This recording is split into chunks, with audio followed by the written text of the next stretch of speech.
어머니, 갑자기 무슨 일이세요? 아, 내가 반찬통 하나 두고 간 것 같아서. 잠깐 안에 들어갈게. 아, 거기 계세요. 제가 가져다 드릴게요. 지금 들어오시면 좀 곤란해요. 뭐가 곤란하니? 잠깐이면 된다. 뭐 가져가는지도 모르잖니? 저한테 설명해 주시면 되잖아요. 잠깐만 계셔요. 아니다. 뭘 그리 일을 복잡하게 하니? 내가 금방 들어가서 가져오면 되잖니? 경순 씨가 자연스럽게 문으로 다가서자 며느리는 당황한 기색이 역력했습니다. 문을 더 닫으며 단호하게 말했죠. 어머니, 남의 집에 함부로 들어오시면 실례예요. 왜 이렇게 말귀를 못 알아들으세요? 뭐라 했니? 남의 집이라고? 제가 안 된다면 안 되는 줄 아시지 왜 이렇게 고집을 부리시는 거예요? 이번 사연의 주인공은 65세 이경순 씨입니다. 서울 외곽의 단정한 단독주택에서 홀로 조용히 살아가는 여인이었죠. 경순 씨는 10여 년 전 남편과 사별했고 그 후로 외아들 박도영을 온갖 고생 끝에 길러냈습니다. 넉넉지 못한 살림 속에서도 학원비와 생활비를 빠짐없이 감당했고 아들이 결혼할 때는 그간 모은 전세금을 털어 신혼집 마련에 큰 도움을 주었습니다. 주변 사람들 모두 경순 씨를 조용하지만 강단 있는 사람이라 불렀죠. 경순 씨는 조그마한 마당이 있는 집에서 꽃을 가꾸고 된장국을 끓이며 시간을 보냈습니다.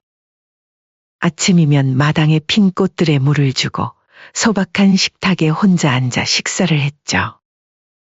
그렇게 자신의 역할을 다하고 이제는 행복한 노년을 꿈꿨습니다. 된장찌개 끓였으니 도영이네 갖다 줘야겠다. 경순 씨는 손에 물기를 털며 부엌에서 나왔습니다. 며칠 전부터 준비한 반찬들을 보니 뿌듯했죠. 하지만 그녀의 마음 한켠에는 요즘 묘한 불편함이 자꾸만 퍼져가고 있었습니다. 며느리 강지우는 결혼 초기에는 매사에 공손했고 감사도 잘 표했습니다. 전업주부로 가사와 육아를 전담하며 겉으로는 흠잡을 데 없는 사람이었죠. 하지만 시간이 흐를수록 시어머니인 경순 씨를 향한 말투와 태도에 변화가 생겼습니다. 어머니, 이번 주말엔 저희끼리 좀 쉬려고요.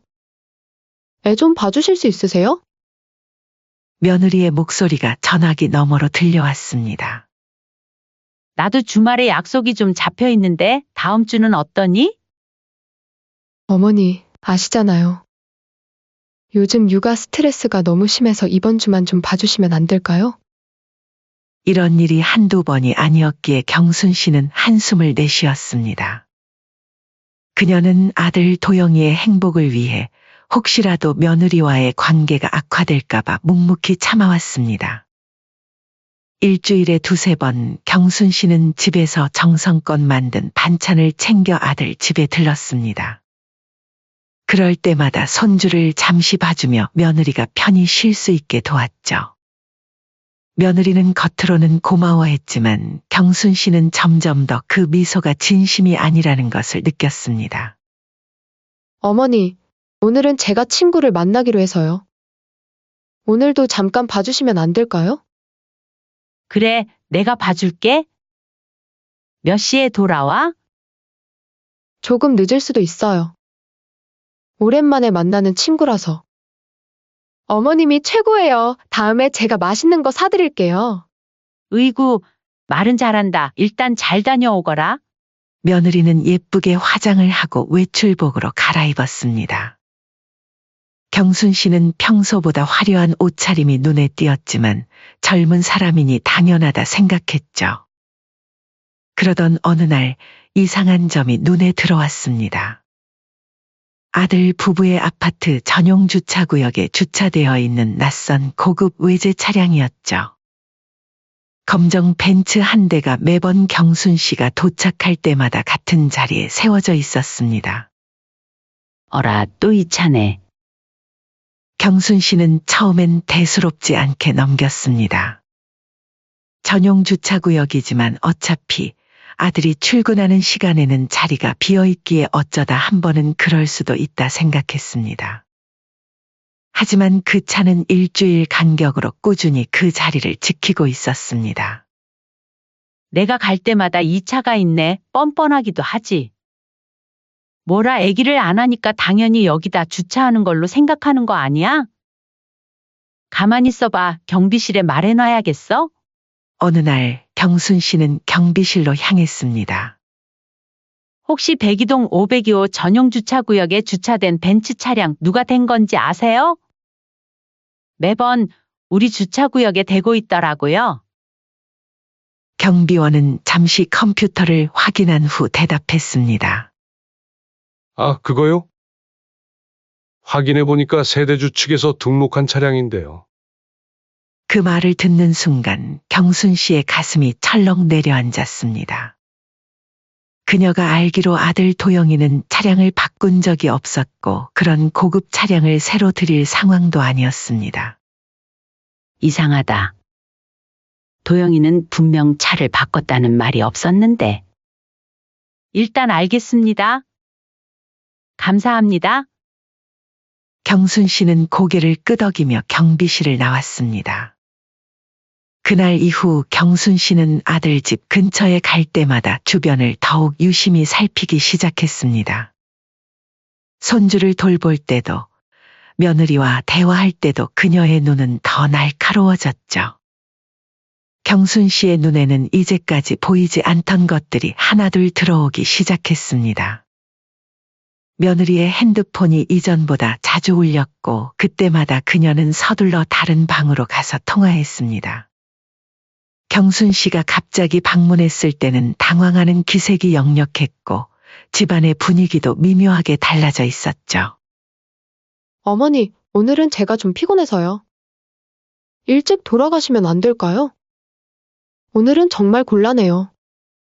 제가 몸이 안 좋아서. 예전에는 혼자 있고 싶을 수도 있지라고 대수롭지 않게 넘어갔던 것이 이제는 다르게 보이기 시작한 거죠. 혹시 자신이 너무 예민한 건 아닐까 생각했습니다. 하지만 직감은 뭔가 잘못되고 있다고 더 자세히 살펴봐야 한다고 속삭였습니다. 설마 내가 너무 예민하게 생각하나? 경순 씨는 창밖을 바라보며 생각에 잠겼습니다. 그동안 며느리의 변화된 행동들, 갑자기 나타난 고급 차량, 아들의 이상한 태도. 모든 것이 불길한 그림으로 그려지고 있었죠. 그렇게 다음날 경순 씨는 반찬통 하나를 깜빡 두고 온 걸 핑계 삼아 아들 집으로 되돌아갔습니다. 역시나 여전히 외제차는 아들 집 앞에 주차되어 있었죠. 아파트 엘리베이터에서 내려 502호 앞에 선 경순 씨는 잠시 망설였습니다. 심장이 빠르게 뛰었죠. 깊게 숨을 들이마시고 초인종을 눌렀습니다. 처음엔 아무런 반응도 없었습니다. 경순 씨는 한 번 더 초인종을 눌렀습니다. 한참이 지나도 대답이 없자 불안한 마음에 문고리를 잡아당겨 보았죠. 그러자 갑자기 안에서 부산한 소리가 들렸습니다. 누군가 서두르는 발소리, 작은 속삭임 그리고 물건을 넣는 소리였습니다. 한참 후 문이 딸깍 소리를 내며 조금 열렸습니다. 며느리가 얼굴만 살짝 내민 채 모습을 드러냈죠. 어머니, 갑자기 무슨 일이세요? 며느리의 목소리는 평소보다 높았고 얼굴은 상기되어 있었습니다. 머리카락은 살짝 흐트러져 있었고 옷매무새도 급하게 정리한 듯했죠. 아, 내가 반찬통 하나 두고 간 것 같아서. 잠깐 안에 들어갈게. 경순 씨는 최대한 자연스럽게 말했습니다. 하지만 며느리의 반응은 예상 밖이었죠. 아, 거기 계세요. 제가 가져다 드릴게요. 지금 집이 좀 더러워서 들어오시면 좀 곤란해서요. 뭐가 곤란해? 나 잠깐이면 돼. 뭐 가져가는지도 모르잖니? 저한테 설명해 주시면 되잖아요. 잠깐만 계셔요. 아니다. 뭘 그리 일을 복잡하게 하니? 내가 금방 들어가서 가져올게. 그리고 잠깐 물도 좀 마시고 쉬었다 가면 안 되니? 경순 씨가 자연스럽게 문으로 다가서자 며느리는 당황한 기색이 역력했습니다. 문을 더 닫으며 단호하게 말했죠. 아이 참, 왜 이렇게 말귀를 못 알아들으세요? 어머니, 남의 집에 함부로 들어오시면 곤란해요. 제가 싫다고 몇 번을 말씀드렸잖아요. 뭐라 했니? 남의 집이라고? 1시간도 아니고 잠깐만 들렸다 가겠다는데 그것도 안 된다는 거니? 제가 안 된다면 안 되는 줄 아시지 왜 이렇게 고집을 부리시는 거예요? 그냥 돌아가시라고요. 그렇게 경순 씨는 어쩔 수 없이 무거운 발걸음으로 돌아섰습니다. 엘리베이터를 기다리며 그녀는 벽에 기대어 섰습니다. 다리가 후들거렸고 손이 떨렸죠. 엘리베이터 문이 열리자 겨우 안으로 들어가 1층 버튼을 눌렀습니다. 그렇게 경순 씨는 집에서 나오자마자 다시 경비실로 향했습니다. 아파트 입구에서 만난 경비원은 경순 씨를 알아보고 반갑게 인사했죠. 또 오셨네요. 그 차량 아드님 차량 맞는지 확인해 보셨어요? 그게 좀 여쭤볼 게 있어서요. 경순 씨는 망설이다 용기를 내어 말했습니다. 아니요. 확인해보니 아들 차도 아니고 며느리 차도 아닌 것 같더라고요. 그래서 말인데 혹시 카메라 좀 확인할 수 있을까요? 경비원은 잠시 망설이다가 고개를 끄덕였습니다. 그리고 경비실 안으로 경순 씨를 안내했죠. 모니터 앞에 앉은 경비원은 어제 날짜의 영상을 찾아 재생했습니다. 몇 시쯤인가요? 제가 나온 건 오후 3시쯤이었어요. 화면을 빠르게 넘기던 경비원이 정확한 시간대를 찾았습니다. 영상 속에는 경순 씨가 502호에서 나와 엘리베이터를 타는 모습이 보였죠. 그리고 경순 씨의 예상대로 그녀가 아파트를 나서고 약 30분 후 검정 벤츠에서 내린 한 남성이 자연스럽게 502호로 향하는 모습이 고스란히 찍혀 있었습니다. 잠시만요. 이전 날짜도 확인해 볼게요. 경비원이 다른 날짜의 영상도 찾아주었습니다. 경순 씨가 방문했던 날들에는 그녀가 떠난 후에 항상 같은 남자가 나타났죠. 마치 신호를 받은 것처럼 정확했습니다. 경순 씨는 말없이 화면을 응시한 채 손가락이 저릿해지는 것을 느꼈습니다. 눈앞의 영상은 거부할 수 없는 현실이었고 부정할 수 없는 진실이었죠. 그리고 그 남성은 헬스장 로고가 써져 있는 한 가방을 들고 다녔습니다. 그 순간 경순 씨의 가슴이 무너져 내렸습니다. 다 맞아떨어지는 퍼즐 조각들이었죠. 며느리의 갑작스러운 헬스 취미, 자주 외출하는 시간, 그리고 친구 만난다며 늦게 귀가하는 날들. 혹시 영상을 저장해 주실 수 있을까요? 경비원은 경순 씨의 간절한 눈빛에 마음이 움직였는지 결국 영상 일부를 휴대폰에 저장해 주었습니다. 집으로 돌아온 경순 씨는 이제 이 일을 어떻게 해야 할지, 이 진실을 아들에게 어떻게 전해야 할지 고민이 밀려왔죠. 도영아, 어쩌면 좋니? 창밖으로 보이는 하늘은 흐렸고 곧 비가 내릴 것 같았습니다. 경순 씨는 차를 한 잔 따라 마시며 생각에 잠겼죠. 다음 날 경순 씨는 결심했습니다. 더 많은 정보를 모으기로 말이죠. 그녀는 조카에게 연락했습니다. 민수야, 도움이 필요해. 왜 그러세요, 이모? 경순 씨는 벤츠 차량에 써져 있는 전화번호를 조카에게 주었고 며칠 후 조카에게서 전화가 왔습니다. 이모, 알려주신 번호로 SNS를 찾아봤는데 서재민이라는 남자예요. 34세, 헬스 트레이너로 일하고 있고. 주소는 강남구 쪽이네요. 고마워, 민수야. 경순 씨는 모든 퍼즐이 맞춰지는 느낌이었습니다. 이제 확실했죠. 며느리 강지우는 헬스 트레이너 서재민과 불륜 관계에 있었습니다. 경순 씨는 사진기를 준비했습니다. 이틀 동안 아들 집 주변에서 지켜보면서 서재민이 출입하는 모습을 몰래 촬영했죠.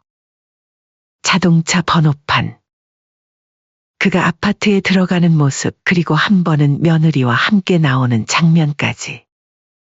모든 증거를 모은 경순 씨는 작은 파일 하나를 만들었습니다. CCTV 영상, 사진들, 차량 정보, 그리고 며느리의 이상한 행동을 기록한 메모까지. 손이 떨렸지만 그녀는 진실을 위해 이 일을 해야만 했습니다. 도영아, 어쩌면 좋니? 그날 밤 경순 씨는 작은 액자를 손에 들었습니다. 도영이가 결혼식 날 찍은 사진이었죠. 활짝 웃고 있는 아들의 모습이 가슴을 아프게 했습니다. 내가 상처받게 하고 싶지 않았는데. 경순 씨는 파일을 가방에 넣고 잠자리에 들었습니다. 내일 아들 도영에게 진실을 말해야 했습니다. 쉽지 않은 결정이었지만 더 이상 눈 감고 있을 수는 없었죠. 아들의 인생과 행복을 위해 그녀는 이 어려운 길을 선택했습니다. 그리고 다음 날 저녁 드디어 아들 도영이를 불렀습니다. 도영아, 오늘 저녁 시간 있니? 우리 집에 좀 들러줄 수 있을까? 네, 엄마. 무슨 일이세요? 할 얘기가 있어. 그럼 지훈이랑 같이 갈게요. 아니다. 지훈이한테는 절대로 말하지 말고 혼자 와라. 도영은 어머니의 진지한 목소리에 의아했지만 곧바로 알겠다고 대답했습니다. 경순 씨는 아들이 오기 전에 집을 깔끔하게 정리했고 도영이 좋아하는 음식도 몇 가지 준비했죠. 힘든 얘기가 될 것이기에 적어도 배는 든든하게 해주고 싶었습니다. 저녁 7시 현관 벨이 울렸습니다. 아들 도영이 들어오며 물었습니다. 엄마, 무슨 일이에요? 전화로 하시는 말투가 심각하셨는데. 일단 들어와서 밥부터 먹자. 배고프지?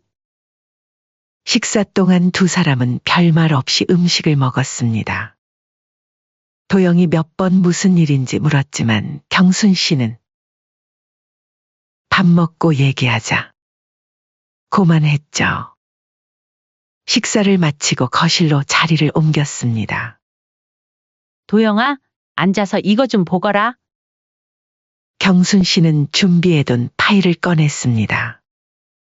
사진, 차량 등록증, 영상 일부를 정리한 USB. 도영은 혼란스러운 표정으로 어머니가 내민 자료를 바라봤습니다. 이게 뭐예요, 엄마? 천천히 봐. 이건 며느리 지훈이와 관련된 증거야. 도영은 파일을 열어 한 장씩 넘겨보기 시작했습니다. 처음에는 믿기지 않는다는 표정이었죠.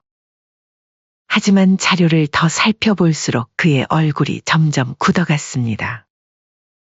마지막으로 USB를 노트북에 연결해 영상을 확인했죠. 아내가 낯선 남자와 함께 있는 모습, 그리고 자신의 집에 들어가는 장면이 담겨 있었습니다. 도영의 얼굴이 창백해졌습니다. 두 손으로 얼굴을 감싸고 한동안 말이 없었죠. 경순 씨는 아들의 어깨에 조심스럽게 손을 얹었습니다. 엄마, 어떻게 이럴 수가 있죠? 도저히 믿기지가 않아요. 도영이 고개를 들었을 때 그의 눈에는 분노와 슬픔이 교차하고 있었습니다. 손에 쥔 자료들이 구겨질 정도로 세게 쥐었죠. 이 사람 누구예요? 서재민이라는 사람이야. 지훈이가 다니는 헬스클럽 트레이너라고 해. 도영은 쓴웃음을 지었습니다. 그래서 요즘 헬스를 그렇게 열심히 다녔군요.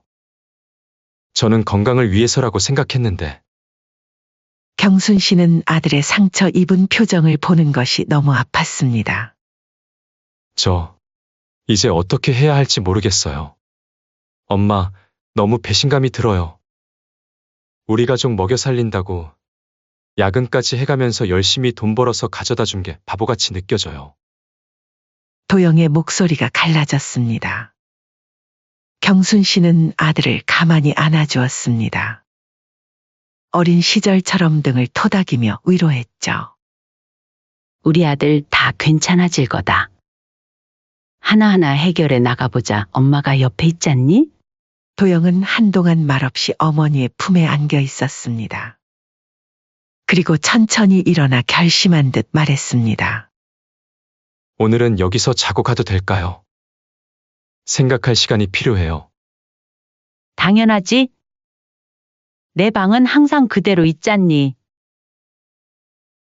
그날 밤 아들 도영이는 며느리에게 자고 간다고 말한 뒤 어린 시절 자신의 방에서 잠을 청했습니다. 경순 씨는 뜬 눈으로 밤을 보냈죠. 아들에게 큰 상처를 줬다는 미안함과 진실을 알린 것에 대한 안도감이 교차했습니다. 다음 날 아침 도영은 평소보다 일찍 일어났습니다. 창백한 얼굴이었지만 눈빛은 단단했죠. 엄마 고마워요. 제가 애기하고 올게요. 도영아, 걱정 마세요. 제 마음은 이미 정했어요. 도영은 결연한 표정으로 집을 나섰습니다. 경순 씨는 창가에서 아들의 뒷모습을 바라보며 한숨을 내쉬었습니다. 이제 모든 것은 도영의 선택에 달려 있었죠. 그날 밤늦게 도영이 다시 경순 씨의 집을 찾아왔습니다. 그의 눈은 붉어 있었지만 표정은 담담했습니다. 어떻게 됐니? 지훈이랑 얘기했어요. 도영은 침착하게 말을 이어갔습니다. 처음엔 부정했어요. 모든 게 오해라고, 그 사람은 그저 트레이닝만 받는 사이라고. 경순 씨는 조용히 듣고 있었습니다. 하지만 엄마가 모아준 증거들을 보여주니 더 이상 거짓말을 하지 못하더군요. 결국 모든 걸 인정했어요. 도영의 목소리가 떨렸지만 그는 계속 말을 이었습니다. 이제 끝이에요, 엄마. 경순 씨는 아들의 손을 꼭 잡았습니다. 아무 말도 하지 않았지만 그 손길이 큰 위로가 되었습니다. 지훈이는 짐을 챙겨 친정으로 돌아갔어요. 이혼 절차는 변호사와 상담 후 진행하려고 해요. 경순 씨는 조용히 고개를 끄덕였습니다. 도영이 맞는 선택을 했다고 생각했지만 그의 고통을 생각하면 가슴이 아팠습니다. 힘들겠지만 엄마가 곁에 있을게. 고마워요, 엄마. 이렇게라도 알게 해주셔서. 지훈이는 끝까지 내 탓이라 하더라고요. 내가 야근하고 일에만 집중해서 외롭게 둔 제 탓이래요.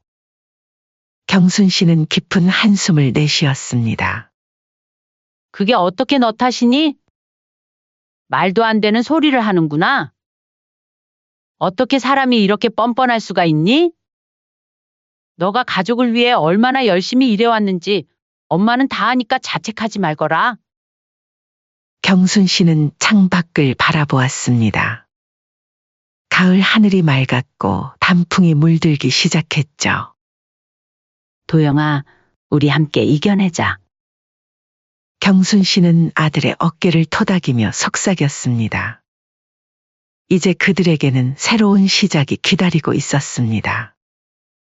이혼 소송이 시작된 지 일주일이 지났습니다. 도영은 그녀가 모아준 증거들을 바탕으로 변호사와 상담을 마쳤고 법적 절차는 순조롭게 진행되고 있었습니다. 모든 증거가 명백했기에 위자료와 재산 분할에서 도영에게 유리한 방향으로 흘러가고 있었죠. 경순 씨는 그날도 평소처럼 마당에 핀 국화꽃에 물을 주고 있었습니다. 가을 햇살이 따스했고 바람도 선선했죠. 문득 현관 벨 소리가 들렸습니다. 누구지? 문을 열자 뜻밖의 손님이 서 있었습니다. 며느리였죠. 화장기 없는 얼굴에 부스스한 머리, 평소에 세련된 모습은 온데간데 없었습니다. 어머니, 저예요. 제발, 도영 오빠 마음 좀 돌려주세요. 어머니 말씀이라면 들을 거예요. 경순 씨는 천천히 한 발짝 물러서며 문을 더 넓게 열었습니다. 안 그래도 나도 할 말이 많다. 일단 들어와서 얘기하자. 며느리는 고개를 들어 경순 씨를 바라보았습니다. 희망의 빛이 스쳤다 사라지는 듯한 표정이었죠. 경순 씨는 그런 며느리의 모습에서 어떤 감정도 느끼지 못했습니다. 더 이상 분노도 서운함도 없었죠. 그저 담담했습니다. 두 사람은 거실에 마주 앉았습니다. 경순 씨는 차를 내왔지만 며느리는 손도 대지 않았죠. 어머니, 정말 죄송해요. 제가 큰 실수를 했어요. 경순 씨는 차를 한 모금 마시며 며느리를 바라보았습니다. 실수? 실수라고 했니? 네. 일시적인 감정에 휩쓸려서. 경순 씨의 눈빛이 날카로워졌습니다. 실수는 한 번 하는 게 실수야. 내가 한 건 몇 개월간 계속된 일이었지. 그게 어떻게 실수라고 할 수 있니? 며느리의 얼굴이 붉어졌습니다. 움찔하며 고개를 숙였죠. 그래도 저는 오빠를 사랑해요. 다시 기회를 주면 정말 잘할 자신 있어요. 경순 씨의 목소리가 차갑게 가라앉았습니다. 내가 생각하는 사랑이 그런 거니? 남편이 집을 비운 사이 다른 남자를 집에 들이는 게? 내가 정말 마음 같아서는 너네 집안 전부 뒤집어 엎고 싶은데 아들이 말려서 겨우 참았다. 며느리는 울음을 참으며 말을 이었습니다. 제가 잘못했어요. 다시는 절대로 그러지 않을게요. 제발. 도영이한테 가서 빌어야지. 왜 나한테 왔니? 며느리는 손수건으로 눈물을 닦으며 대답했습니다. 오빠가 제 전화도 안 받고 문자도 무시해요. 변호사를 통해서만 연락하겠다고. 그게 당연하지 않니? 너 같으면 어떻게 했을 것 같은데? 하지만 어머니라면 어머니가 말씀해 주시면 오빠가 마음을 돌릴 거라고 생각했어요. 경순 씨는 쓴웃음을 지었습니다. 너도 정말 뻔뻔하구나. 내가 왜 그래야 하지? 내 아들이 또 내게 상처받길 바라는 것도 아니고. 어머니, 제발요. 한 번만 기회를 주세요. 제가 정말 잘할게요. 경순 씨는 천천히 일어났습니다. 그리고 벽에 걸린 사진 한 장을 가리켰죠. 도영이 어릴 적 사진이었습니다. 나는 이 아이를 키우면서 한 번도 그 아이의 행복보다 내 행복을 먼저 생각한 적이 없어. 밤새 일하고 끼니를 거르고 내 것을 포기하면서도 도영이가 웃으면 그걸로 충분했지. 그런데 너는? 도영이 행복보다 내 욕심을 채우는데 급급했잖아. 며느리는 고개를 푹 숙인 채 어깨를 떨었습니다. 기회는 이미 충분히 있었어. 결혼하는 날 너에게 내 아들을 맡긴 순간부터 내게 평생의 기회를 준 거야. 경순 씨의 눈빛이 날카로워졌습니다. 도영이한테도 애기 다 들었다. 도영이가 너한테 외도했다는 증거를 내미니까 전부 남 탓하기 급급했다면서? 며느리의 얼굴이 창백해졌습니다. 털썩 무릎을 꿇고 앉아 경순 씨의 손을 잡으려 했죠. 어머니, 제발요. 저 정말 후회하고 있어요. 제 인생이 망가져요. 경순 씨는 단호하게 손을 뺐습니다. 지은아, 내 인생을 망친 건 나도 도영이도 아니야. 바로 너 자신이야. 경순 씨는 차분하게 말을 이었습니다. 가거라.